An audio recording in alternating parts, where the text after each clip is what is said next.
What can ordinary Mississippi citizens do to save millions of lives? Everything. Find out how and why it's important with Ann Reed and her special guest.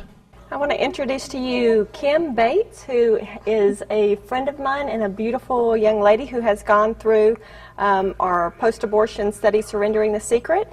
I think where I would like to start with you, Kim, is let's start with how you got involved with, how we got connected in the first place, how you got involved with the post-abortion Bible studies.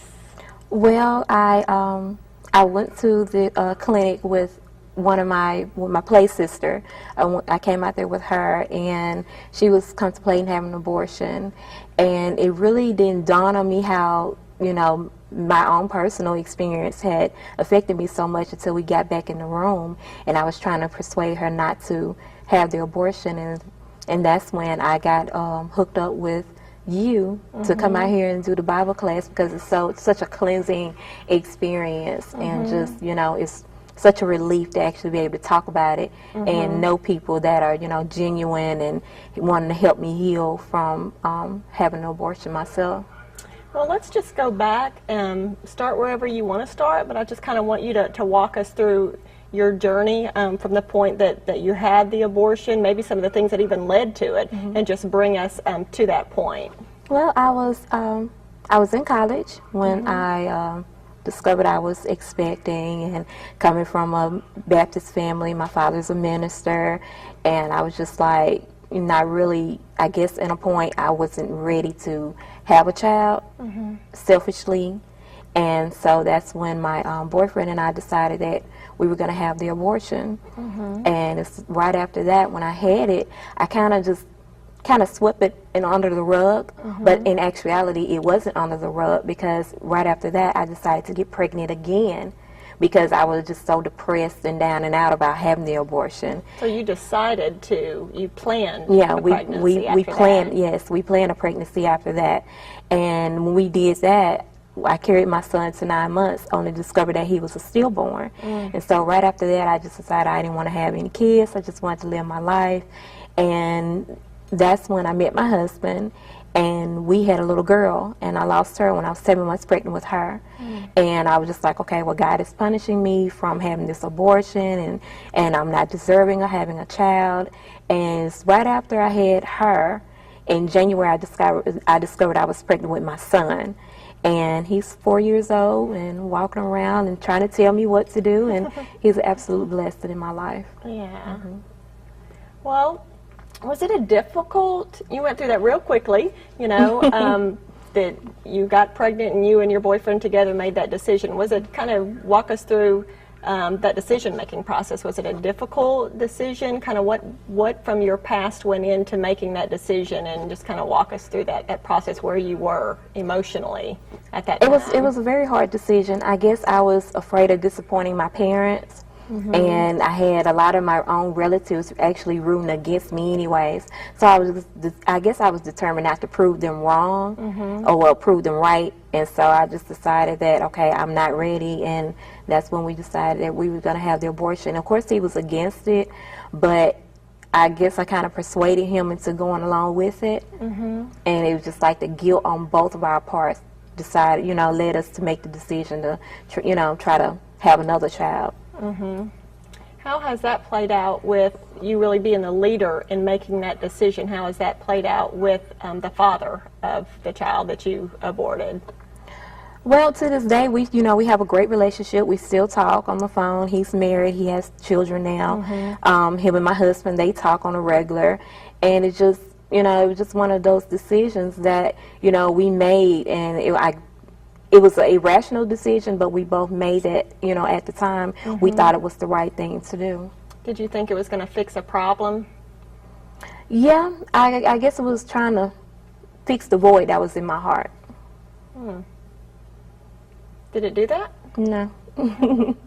Not at all. Made it bigger, I guess. Did you feel a sense of relief at any point in time, immediately afterwards, or, was it a long time coming? Obviously, you said you didn't know how that abortion had affected you until you got involved with the pregnancy clinic and the other other relative that's in your life that was considering an abortion. But were there periods of time where it would kind of be stirred up? Maybe if you would see, like a pro-life sticker or something like that. How did those kind of things affect you during that time? I kind of blocked it out. I blocked it out, and when people got on that subject, I wouldn't respond. I wouldn't talk about it. I actually, was like, well, the woman, you don't know her circumstances, and if she decides to make that choice, that's something that she has to live with. None of us can judge the next person, and so I kind of just, shied away from the topic. Now, were you a Christian? When did you become a Christian? I know that you're a Christian now, so just tell us when you became a Christian, when that took place. I consider myself to be a Christian. I was still in church, even though I was in college, and I was in I was in a secular school, and there was a lot of things going on, and I consider myself to be a Christian then as well, and I guess I kind of just fell by the wayside when I made that decision. So you fell by the wayside. What actually brought you? Would you say that you're in a strong relationship with the Lord now? Yes. What brought you back to that relationship with the Lord? What brought me back is seeing her being as young as she was, and I guess I could kind of see myself in her shoes, and I could see that she was about to kind of make the same mistake that I made.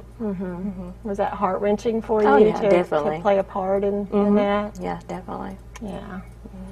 Well, I know that we don't have any Kleenex up here. I know that the very first time that I saw you, when you came, and I think we met personally before we started doing the group sessions. I knew right away that there was just something very special about you, and I've continued to see that, and just have seen the growth in you. One of the things that after women like you do as a result of going through this post-abortion Bible study is we haven't had anyone who's gone through these post-abortion Bible studies yet and completed them that did not desire to tell their story. And just tell us, what was the first opportunity you had to do that, what kind of setting it was in, and kind of what you went through as far as inside yourself in leading up to that, if that was a hard thing to do as you came to the, and if you'd like to as well, just kind of tell us the healing process, what the Lord did in you through those 9 or 10 weeks of that Bible study. Actually, when I finished the Bible study, I was actually invited a couple of times by some of the women that was in the same class as I to testify or, do my testimony at their churches, and I did, I did oblige, and it's very healing, and the more I talk about it, the easier it becomes, and it's just, it was just one of those things that it happened at a time in my life that it needed to happen. I believe everything happens for a reason. Right. Everything happens with purpose. And it's just like, it was just one of those things that God put in my life at that moment that I needed to do, because I wasn't over it at all. Right. Did you think you were at the time? Oh, I absolutely thought I was over it. How did you handle that? Like, you thought you were over it. What was your mindset on that? My mindset was, like I said, it was just, I felt like it was one of those personal decisions that, one had to make on their own. And it wasn't until when my friend got ready to do that, it was just like an explosion. It was just like right in my face, up personal, just up close. It just like, it was so serene, and it just happened so quickly. And I was like, okay, well, obviously I'm not over my own experience, and so it was definitely a healing process. I enjoyed the class. It was something I look forward to every week, and I made some wonderful friends from the class. I'm probably going to maybe use a little bit different terminology, but would you say that you were self-justifying for a long period of time? That you were justifying your actions? I justify my acts. In my mindset, my acts were justified. I had my own personal reasons why I did it. It was like I said, it was very selfish reasons. Like, okay, I'm in college, I don't want to do it, I'm not ready, I haven't lived my life, I'm still young, and when it just came back to me, it came down like a ton of bricks. Yeah. And what happened, I can say that's part of my testimony as well, that for 18 years or short or close to that amount of time, I self-justified. I had to, in order that I wouldn't face the guilt of it, you know. So I recognize that in your story as well. However, there's only one justifier. That's true. So would you say that that's the key thing that you experienced in that study, is that you came to the one justifier? That's true, because, you know, we have the tendency to think that, oh, well, I have to forgive myself. You don't have the power to forgive yourself. Only God can forgive you. Amen. So it's receiving His gift of forgiveness, isn't it? Well, there's something else I wanted to touch on a little bit. The very first time that I know of that you did tell your testimony, it was in a church setting, and it was at an event called Festival for Life, and that is something that is presented in churches in the surrounding area, basically to educate the community, the church, on the harms of abortion and how abortion got started in the first place, what the intent was behind it. And how Planned Parenthood got started. I'm curious, was there any of that you learned from being a part? I know that you went to at least 2 of those events. Was there anything that was shocking to you in some of the things that was presented at those meetings? It's shocking to find out why it was started, the origin, the reason behind it. I was very shocked. I'm like, okay, well, that didn't work. Well, do you want to share a little bit what that is? It's just, you know, that was basically it was, I guess, in a way, it was trying to get rid of all the African Americans. They was trying to kill us off, or basically have us kill ourselves off. And that's basically what it was. And it was shocking to find out that, you know, that was the reason, because I had no idea that African Americans, we the ones that were having more abortions than any other race. I had no clue. I thought it was something that, you know, only rich people could afford.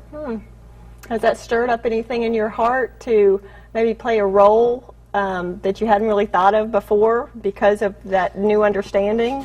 I guess I'm already playing a role. I talk to my young cousins all the time, and, you know, I might hear a little conversation like at family gatherings, and you know how different age groups kind of branch off from each other, and I might, you know, listening to their conversations, you know, and I'm like, okay, well, speaking for someone that's been there, you need to slow down, because it's something that once it's done, you can't take it back. And it's going to live with you for the rest of your life, regardless if you want to admit it or not. If you think about it, it's going to be in the back of your mind. Every time you see someone with a child, every time you see an abortion clinic or a commercial for it, it's going to come back to you. You're going to think about it. It's a bondage, isn't it? It is. Yeah.